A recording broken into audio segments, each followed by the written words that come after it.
ছোট ভাইয়ের কাছ থেকে ট্রিট নিতে গিয়ে এমন একটা অবস্থা হবে কখনোই ভাবতে পারিনি। লাস্ট টাইম রেস্টুরেন্টে গিয়ে নিজেদের টাকা দিয়ে নিজেরা খেয়েই বাসায় আসতে হয়েছে। আমার নিজের ছোট ভাই আমাদের সঙ্গে এমনটা করবে এটা আমি কখনোই ভাবতে পারিনি। আজকে আমরা ভালুকাতে কোথায় কোথায় ঘুরলাম, কি কি খেলাম এবং অবশেষে কিভাবে প্রতারণার শিকার হলাম সেগুলোই আপনাদের সঙ্গে শেয়ার করব। সো হ্যালো এভরিওয়ান, আসসালামু আলাইকুম। আশা করছি সবাই অনেক বেশি ভালো আছেন। আমার ছোট ভাইটা এতদিন পর ভালুকাতে আসছে আমাদের বাসায় বেড়াইতে, বাট আমরা তো এখনো পর্যন্ত ওকে কোথাও ঘুরতে নিয়ে যাইতে পারিনি। তো আজকে বিকালে আমার হাজবেন্ড বলতেছিল চলো আমরা মল্লিকবাড়ি ব্রিজ থেকে ঘুরে আসি। আমি বললাম এই রোদ গরমের ভিতরে মল্লিকবাড়ি ব্রিজে গিয়ে যদি একবার বৃষ্টি নামে তাহলে আমার ছোট বাচ্চাকে নিয়ে যে কি নাজেহাল অবস্থা হবে। তারপরে আমি আপনাদের ভাইয়াকে বললাম আসো আমরা ভালুকার মধ্যে এই মেন কয়েকটা স্পটে ঘুরে আসি, তাহলে আমাদের ভালো লাগবে আর বৃষ্টি নামলে আমরা সহজে বাসায় চলে আসতে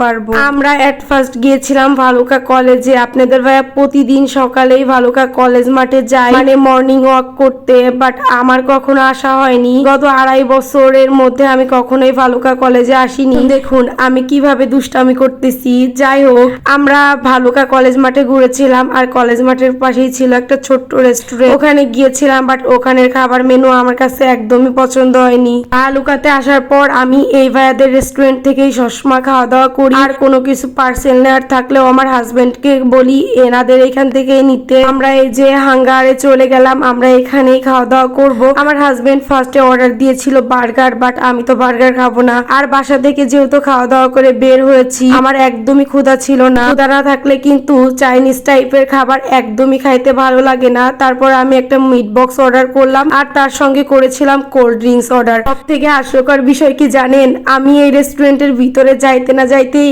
দেখুন লাইট গুলো সব অফ হয়ে গেছে, মানে কারেন্ট চলে গিয়েছিল। ফার্স্টে কিন্তু আমরা বাইরেই বসেছিলাম, আমার হাজবেন্ড আমাকে ডেকে ভিতরে নিয়ে গেল, আর ভিতরে যাইতে যাইতেই কিন্তু এখানে লাইট অফ হয়ে গিয়েছিল। তারপরে কারেন্ট ছিল না, গরম আসছিল। পরে আমরা বাইরে গিয়ে বসছিলাম, বাট আর একটু ভিডিও ক্যাপচার করার জন্য আমরা এই সাইডটাতে গিয়েছিলাম। বাট এইখানে না লাস্টে আর ভিডিও একদমই ভালো আসতেছিল না। এখানে সব আপু ভাইয়ারা খাওয়া খাই করতেছিল আর আমি তো সাইড দিয়ে ঢং করতেছিলাম, ওরা দেখতেছিল, মানে অনেকটা লজ্জায় পাইতেছিলাম। বাট যেহেতু ভিডিও করি তো একটু লজ্জার শিকার তো হইতেই হবে, তাই না? বাট আমার কাছে এই ভাইয়াদের রেস্টুরেন্টটা অনেক বেশি ভালো লেগেছে। তো আমরা যে প্রতারণার শিকার হয়েছি সেটাই আপনাদের সঙ্গে এখন শেয়ার করব।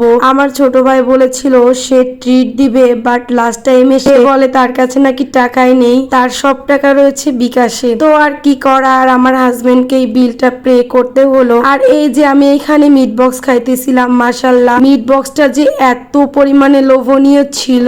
অন্যদিকে আমার ছোট ভাই বার্গার খাইতেছিল। দেখতে দেখতে ভিডিও শেষ পর্যায়ে চলে এসেছি। আমার ভিডিওটা যদি আপনাদের কাছে ভালো লাগে অবশ্যই একটা গঠনমূলক কমেন্ট করবেন। আল্লাহ হাফেজ।